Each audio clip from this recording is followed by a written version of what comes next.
अब next structure है she claims to have completed the task. अब यह देखिए मैंने इसको हाईलाइट किया है। हाईलाइट क्यों किया है? क्योंकि यहाँ एक्टिव वॉइस में हमें लिंकिंग वर्ब मिल रहे थे, सीन, अपीयर। तो ये हमें लिंकिंग वर्ब मिल रहे थे, तो हमने इनको इसी तरीके से कॉपी कर दिया पैसिव में। इसके साथ हमने कोई वर्ब नहीं लगाया। जैसे प्रेजेंट डेफिनेट का स्ट्रक्चर अगर आप देखें तो हम एस या ईएस जब ऐड करते हैं एक्टिव वॉइस में तो पैसिव वॉइस में इज एम आर हो जाता है, लेकिन यहाँ हमने नहीं किया क्योंकि ये लिंकिंग वर्ब्स हैं। लेकिन अब यहाँ मेन वर्ब यूज हो गया है।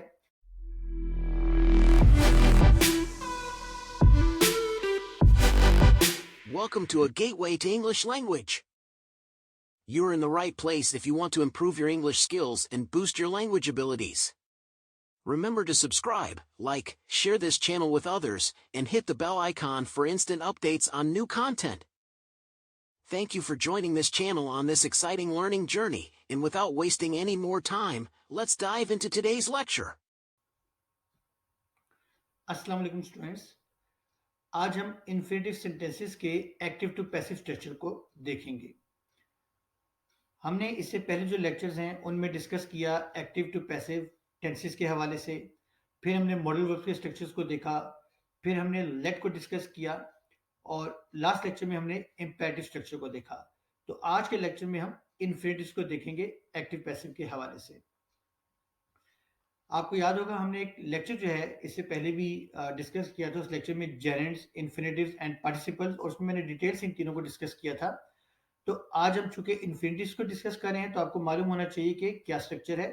तो आपके पास तीन किस्म के स्ट्रक्चर्स आएंगे इन्फिनेटिव्स में, एक to plus first form of verb, एक बेयर इन्फिनेटिव और तीसरा परफेक्ट इन्फिनेटिव। तो to plus first form of verb जो होता है तो ये नाउन के तौर पे भी यूज होते हैं, एडजेक्टिव के तौर पे भी और एडवर्ब के तौर पे भी। सबसे पहले हम यहाँ देख लेते हैं इन्फिनेटिव के uses. Infinitive as a noun, ये एग्जांपल देख लीजिए। मैं सिर्फ एक एग्जांपल डिस्कस करता हूँ हर एक की। To exercise regularly is important for maintaining good health. अब इस सेंटेंस में देखिए कि इन्फिनेटिव जो है to plus first form of verb, it is functioning as a noun. और यहाँ I have a list of things to do before the end of the day. तो यहाँ to plus first form of verb infinitive is functioning as an adjective. और यहाँ जो infinitive है, he went to the store to buy some milk. तो to buy to plus first form of verb, ये यहाँ as an infinitive है, functioning as an adverb. और यहाँ जो लिखा है टू द स्टोर, तो ये इसको कंसीडर मत कीजिएगा कि ये इन्फिनेटिव है, क्योंकि two plus object of preposition है, यानी कि नाउन है। हम बात करें to plus first form of verb, जिसको हम इन्फिनेटिव कह रहे हैं। और यहाँ ये देख लीजिए इन्फिनेटिव जो हमने अभी डिस्कस किया with two, to plus first form of verb की हम बात कर रहे हैं, तो इसको आप फुल इन्फिनेटिव भी कहते हैं और टू इन्फिनेटिव भी कहते हैं। और जब हम इन्फिनेटिव की तरफ आते हैं जो कि विदाउट टू हो, जिसमें टू नहीं है, तो उस किस्म की इन्फिनेटिव फॉर्म को हम कहेंगे bare infinitive form, base form of the verb, simple infinitive, stem form of the verb, infinitive without to, या फिर जीरो इन्फिनेटिव। तो ये तमाम टर्मिनोलॉजीज इन्फिनेटिव विदाउट टू के लिए यूज होती हैं। For example, I heard him Singh a song at the concert. अब यहाँ देखिए सिंग जो है ये इन्फिनेटिव विदाउट टू है, फर्स्ट फॉर्म ऑफ वर्ब है विदाउट टू। तो यहां दो इन्फिनेटिव मैंने दिए, एक विद टू और एक विदाउट टू। नेक्स्ट हम देखते हैं इसको। सबसे पहले विद टू, जिसकी हम बात करें फुल इन्फिनेटिव या टू इन्फिनेटिव, इसके स्ट्रक्चर के हवाले से देख लेते हैं। एक्टिव वॉइस है। एक्टिव वॉइस में आमतौर पर स्ट्रक्चर आपको मिलेगा to plus first form of verb. जैसे ये देखिए, he needs to clean the room. तो ये टू क्लीन जो है यहाँ आपको दिया गया है इन्फिनेटिव विद टू। जब इसका पैसिव होगा तो ये to plus first form of verb जो है इसको आप चेंज करेंगे to be plus past participle form of the verb, यानी कि third form of the verb. तो ये ऑब्जेक्ट जो आपको मालूम है यहाँ शुरू में आ जाता है। The room needs to be cleaned by him. इसी तरह एक और सेंटेंस देखते हैं, there are 200 books to distribute in this school. अब यहाँ देखिए मैंने इसको अंडरलाइन किया है। यहाँ क्यों अंडरलाइन किया है ये मैं आपको आगे चल के बताता हूँ। तो यहाँ आप देखिए कि यहाँ मैंने इसको ब्रैकेट में लिखा है, इसको भी ब्रैकेट में लिखा है। इसका मतलब ये है कि आपने इसको कॉपी कर देना है और to plus first form of verb को आपने चेंज करना है to be plus past participle form of the verb, यानी कि टू बी डिस्ट्रीब्यूटेड। तो होगा there are 200 books to be distributed in this school. अभी देख लीजिए, इसको इसी तरीके से हमने कॉपी कर लिया और सिर्फ इसको हमने चेंज किया। एक और स्ट्रक्चर देखते हैं, I have a few books to send him. अब दोबारा इसको कॉपी कीजिए उसी तरीके से। किस तरह होगा, I have a few books to be sent to him. तो अब ये देख लीजिए मैंने इसको कॉपी कर दिया, यहाँ टू लगाएं, टू के बगैर जो है वो यहाँ जो है ये सेंस नहीं देगा, तो यहाँ टू जरूरी है। तो अब देख लीजिए मैंने इसको यहाँ कॉपी कर दिया, इसको भी और इसको भी सेम, और इसमें कोई चेंजिंग नहीं की। उसके बाद नेक्स्ट सिस्टम देखते हैं, I have nothing to worry about. तो अगेन इसी स्ट्रक्चर को हम फॉलो करेंगे जिसमें हम कॉपी करेंगे, I have nothing to be worried about. अब जो नेक्स्ट स्ट्रक्चर है वो है you have to teach him every day. यहाँ क्या था, यहाँ आप देख लीजिए कि यहाँ मैंने कुछ जो है इस to plus first move verb से कुछ वर्ड्स लिखे हैं जो नाउन्स हैं, प्रोनाउंस हैं। तो इसलिए सिर्फ यहाँ टू बी जो है प्लस थर्ड फॉर्म वर्ब हमने यहाँ लगाई है। अब यहाँ इसके बाद एक ऑब्जेक्ट जो है यहाँ आ गया है, तो अब आप इसको जो स्ट्रक्चर है वो चेंज कर देंगे। ये होगा he has to be taught by you every day. तो यहाँ देखिए जो मैंने to plus first move verb है इससे पहले नाउन्स ऐड किए हैं या फिर प्रोनाउन ऐड किया है, इसलिए आपने इसको कॉपी किया और इसको टू बी और थर्ड फॉर्म वर्ब। लेकिन यहाँ इस to plus first move verb से पहले कोई नाउन या प्रोनाउन नहीं है, इसलिए आप इसको चेंज करेंगे उसी तरीके से जिस तरीके से आप पहले चेंज करते रहे, यानी कि इसको आप यहाँ शुरू में लेंगे और उसके बाद आप to plus first move verb को to be third form verb. तो he has to be taught by you every day. Next हम एक क्वेश्चन देखते हैं, Ali had to ask me. Again देखिए to plus first move verb से पहले कोई नाउन या प्रोनाउन नहीं है, अगर होता तो हम इसका कॉपी कर देते। अब नाउन या प्रोनाउन नहीं है तो इस स्ट्रक्चर की तरह हम इसको करेंगे और होगा I had to be asked by Ali. Next हम देखते हैं, अब हम देखते हैं इन्फिनेटिव विदाउट टू, जिसको हम बेयर इन्फिनेटिव भी कहते हैं और ये टर्मिनोलॉजीज आप यूज कर सकते हैं। तो commonly use verbs with infinitives, यानी कि पैसिव स्ट्रक्चर में आप जब इन वर्ब्स को यूज करते हैं तो इसके साथ to plus first move verb लगती है पैसिव स्ट्रक्चर में, और अगर लेट है तो उसके साथ फर्स्ट मूव वर्ब जो हम ऑलरेडी कर चुके हैं, तो हम इस स्ट्रक्चर को भी डिस्कस करेंगे।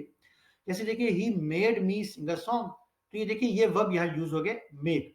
तो पैसिव में हमने करना है to plus first move verb, तो वो किस तरह होगा, आई वॉज मेड, यहाँ देखिए आई वॉज मेड और ये फिर सिंग है, to sing a song by him.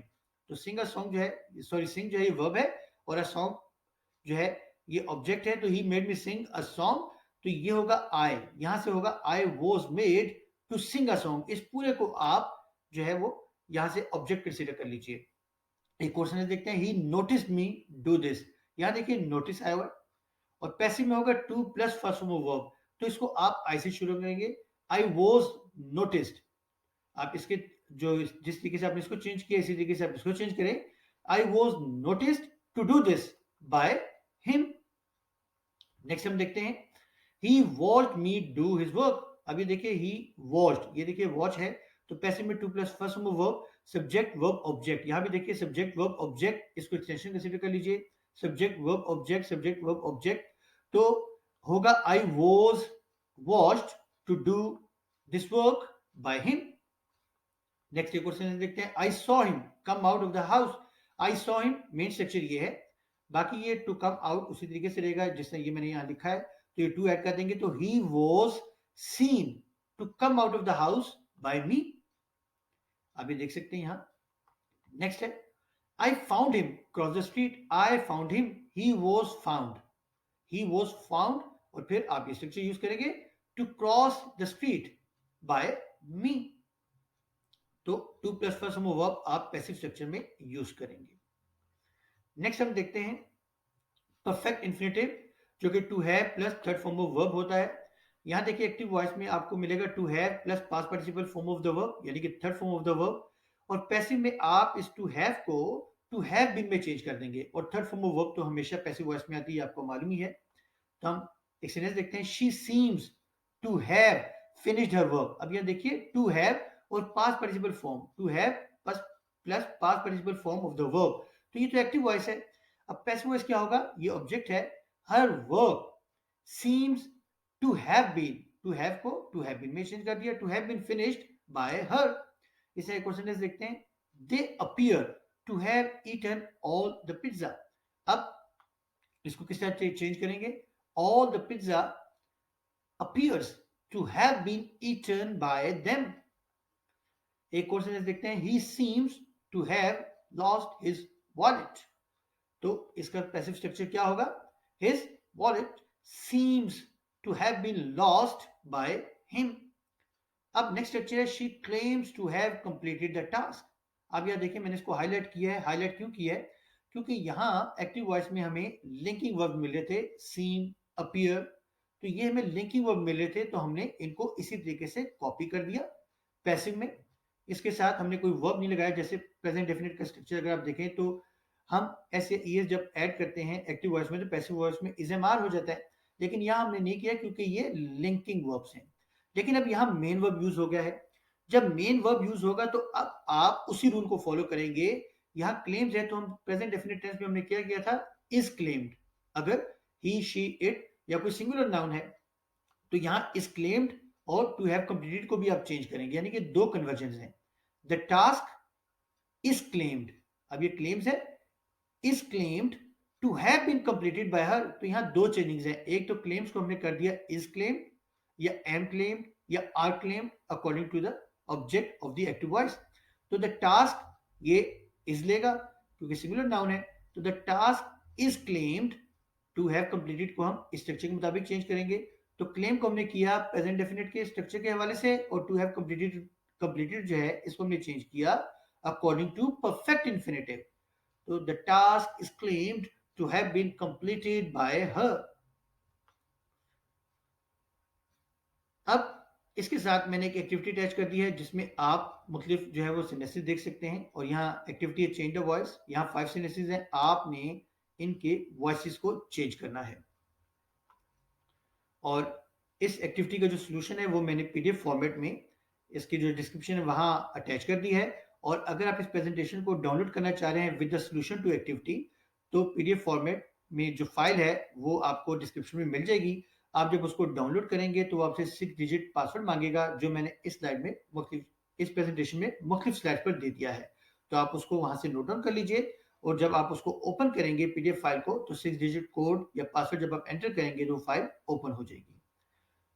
तो स्टूडेंट्स, उम्मीद करता हूं कि आज का लेक्चर जो है अटेंड करने के बाद, सुनने के बाद काफी हद तक आपको इन्फिनेटिव जो स्ट्रक्चर्स हैं उनके बारे में क्लियरेंस होगी और काफी हद तक आपको स्ट्रक्चर्स की समझ आ गई होगी।